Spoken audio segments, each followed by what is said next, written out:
Eu não sei se vocês viram, mas hoje saiu uma matéria da Carta Capital. Sim, eu ia te perguntar disso agora. Porque, veja bem, a gente já sabia que o Roberto Campos Neto tinha um fundo desse offshore, o que é imoral, ilegal, escandaloso, né? Ele colocou esse fundo offshore para não pagar tributos.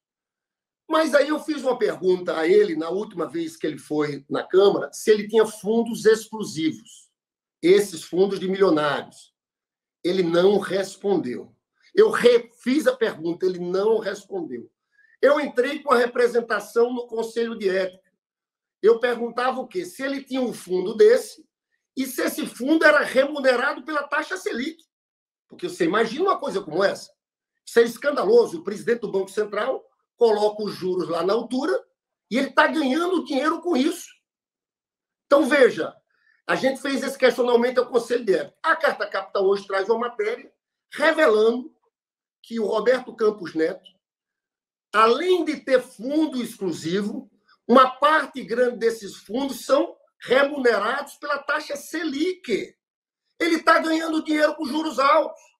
E o Código de Conduta da Alta Administração Federal tem um artigo que proíbe isso. Então, eu quero que o Conselho de Ética vai ter que julgar isso, porque isso é caso de afastamento desse Roberto Campos Neto. Claro. Né? Isso, com esse cara, a gente não pode passar a mão, viu?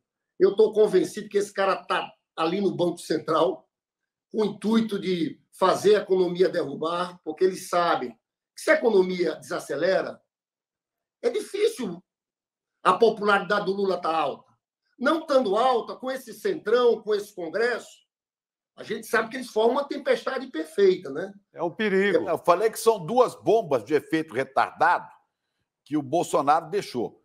Uma é o Lira na presidência da Câmara. O outro é o Campos Neto no Banco Central. Eu tenho falado isso aqui repetidamente. São bombas que agora começam a estourar contra qualquer projeto de Brasil que melhore a vida do cidadão comum, principalmente dos mais pobres. Qualquer um. Eu concordo totalmente. E acho que o Lula hoje acertou dizer que vai mexer nessa meta do resultado primário. Você vê o cinismo do mercado. Eu vi um sujeito chamado Felipe Salto. Ele foi presidente do Instituto Fiscal Independente, é um economista. Foi secretário de São Paulo também. E hoje ele está na frente de uma corretora, um banco.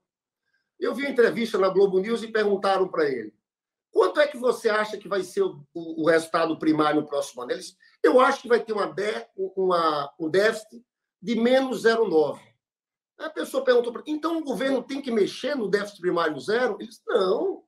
Eu acho que o governo vai ter que manter para mostrar o seu compromisso com as contas públicas.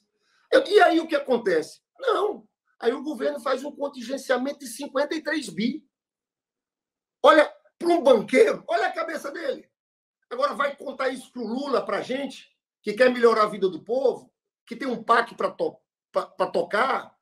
Então chega, a gente não pode ficar refém da Faria Lima, não pode ficar refém do mercado.